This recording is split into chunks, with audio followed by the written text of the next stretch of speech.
ከዱዓ ጋር የተያያዘ ነገር ነው። ዱዓ ቀድርን ይለውጣል እንዴ? ቀዳን ይቀይራል። ላ የሩድ ልቀዳ ኢላ ዱዓ ብለዋል ነቢ ሰለላሁ ዐለይሂ ወሰለም። ና ስለ አሁን እኛ ሳንፈጠር በፊት የገሃነም ሰው ነው የአዛብ ሰው ነው ተብለን ተጽፎብናልና ተጻፈብን አልተጻፈብንም። እሱ የሥራ ውጤት ነው። ግን አላህ በዚያ ላይ ቅድመ እውቀት አለው። ያ ቅድመ እውቀቱ ነው ቀደር የተባለው። ያን የሚያውቀውንም ጽፎታል። እንድትገባ ወይንም ጀነት ጀሃነም እንድትገባ ሳይሆን እንደምትገባ ቀድሞ ያውቀዋል።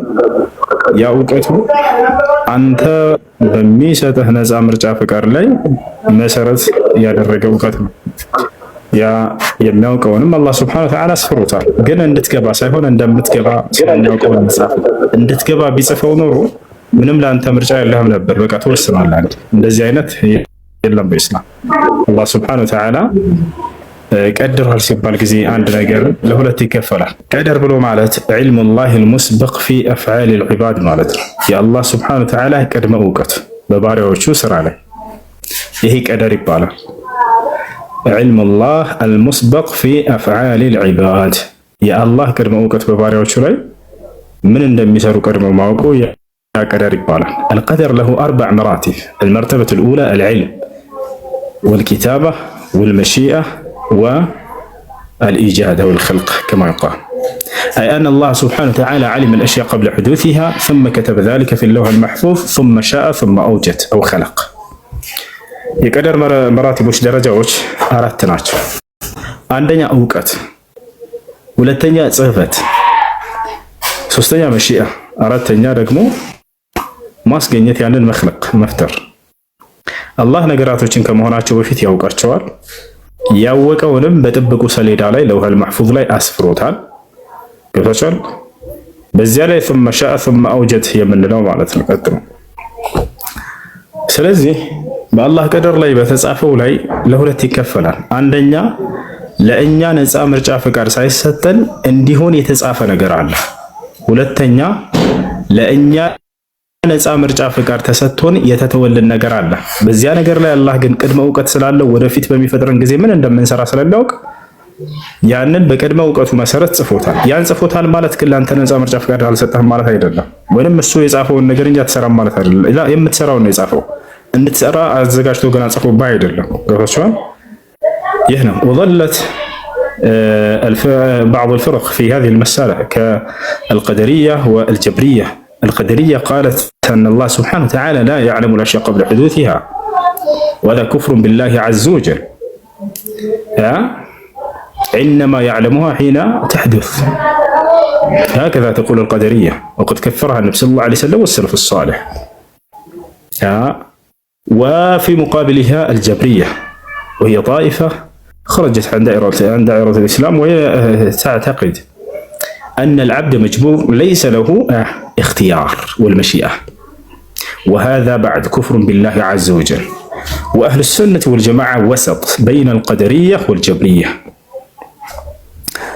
والقدرية كما قلت لكم هم نفاة القدر، لأن الله سبحانه وتعالى لا يعلم الأشياء قبل حدوثها وما قدر ذلك وما كتب ذلك في اللوح المحفوظ. ايش نتقال الله سبحانه وتعالى ነገራቶችን ከመገኘታቸው በፊት የጻፋቸው ሲባል ጊዜ ለሁለት ይከፈላል። እንዳልኳችሁ ለኛ ነፃ ምርጫ ፍቃድ ሳይሰጠን የጻፋቸው ነገራቶች አሉ። ለኛ ነፃ ምርጫ ፍቃድ አድርጎ የተወለዱ ነገራቶች አሉ። ከመጀመሪያው ጀምሬ ምሳሌ ልስጣችሁ። አላህ ለኛ ነፃ ምርጫ ፍቃድ ሳይሰጠን የወሰናቸው ነገራቶች፣ ለምሳሌ አንተ ወንድ ልጅ መሆነ አንድ ሜተን አንሳው። አንተ ወንድ ልጅ መሆንህን አላህ ነፃ ምርጫ ፍቃድ ሰጥቶ አስመርጦህ ነው ወንድ ላድርግህ ሴት ብሎ ወይንስ ራሱን የወሰነው? ይሄን ነገር ራሱን የቀደረው ራሱን የቀደረው። አንተ አጭር ወይንም ረጅም መሆንህን ይሄን አላህ አስመርጦሃል ወይንስ ራሱን የወሰነው? ራሱን የወሰነው። አንተ ቀይ ወይንም ጥቁር ወይንም ጸይም መሆንህን አስመርጦሃል የትኛውን ከለር ትፈልጋለህ ብሎ ወይንስ ራሱን የወሰነው? ራሱን የወሰነው። አንተ ኢትዮጵያ መፈጠርህን አስመርጦሃል? ሳዑዲ ልፍጠርህ አሜሪካ ወይስ ኢትዮጵያ? ይህንን አስመርጦሃል ወይስ ራሱ ነው የቀደረው? ራሱ ነው የቀደረው። ራሱ አላህ በቀደረውና በወሰነው ነገር ላይ ደግሞ ምንም ጥያቄ የለብህም። እንዳትራብሽር አላህ ከቀደረብኝ ለምን ይጠይቀኛል ለሚሉ ሰዎች ይሄ ነው መልሱ። አላህ ለአንተ ነፃ ምርጫ ፈቃድ ሳይሰጥህ የወሰናቶች ስላቸው ነገራቶች አሉ። በእነዚያ ላይ በፍጹም አትጠየቅም።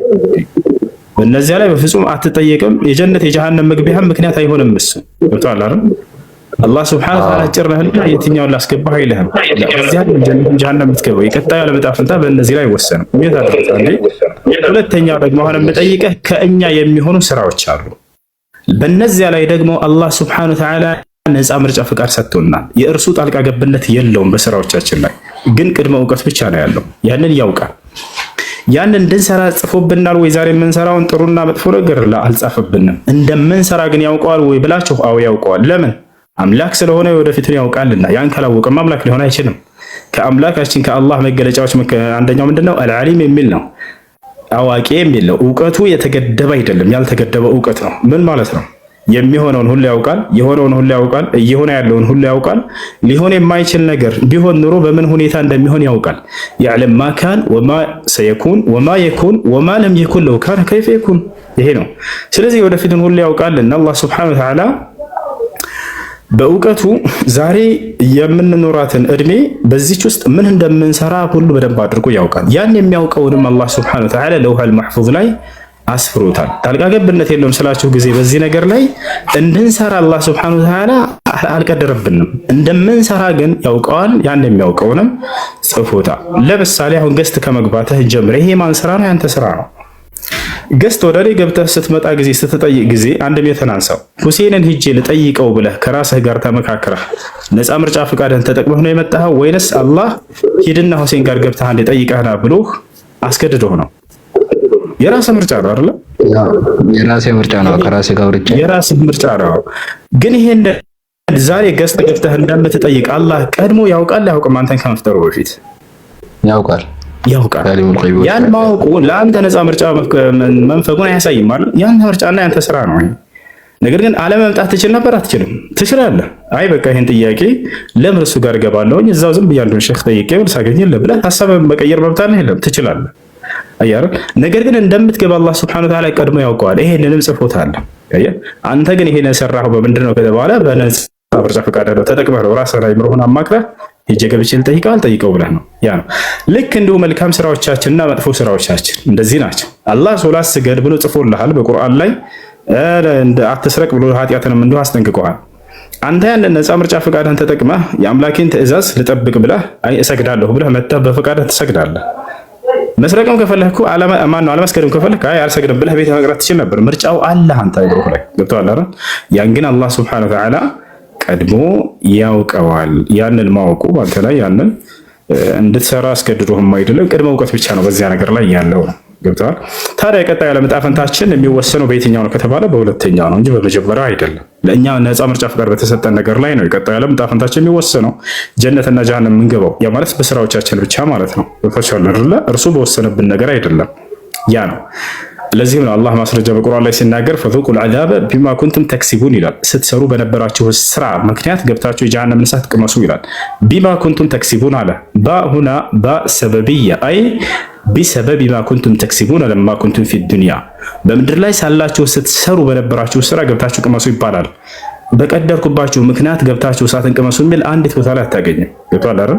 ያ የጀሃነም እሳት እርሱ ቀድሞ የጻፈብን ነገር የቀደረብን ነገር ሆኖ በነበር ይሄ ቀድሬዋለሁና መጀመሪያ ሄደህ ትገባታለህ ብሎ ይነግረን ነበር። ነገር ግን የስራችን ውጤት እንደሆነ ይነግረናል። ፈዙቁል ዐዛበ ቢማ ኩንቱም ተክፉሩን ይላል ሌላ ቦታ ላይ። ስትክዱ በነበራችሁ ስራ ምክንያት ግቡና ቅመሱ ይባላል አለ። ስለ ጀነት ሰዎችስ የጀነት ሰዎችንም ልክ እንዲሁ ወትልከል ጀነቱ ለቲ ኡሪትሙሃ ቢማ ኩንቱም ተዕመሉን አለ። ይችን ጀነትን ስትሰሩ በነበራችሁ ስራ ምክንያት ገብታችሁ ወረሳችኋት እያለ ይናገራል። ይህን ይመስላል።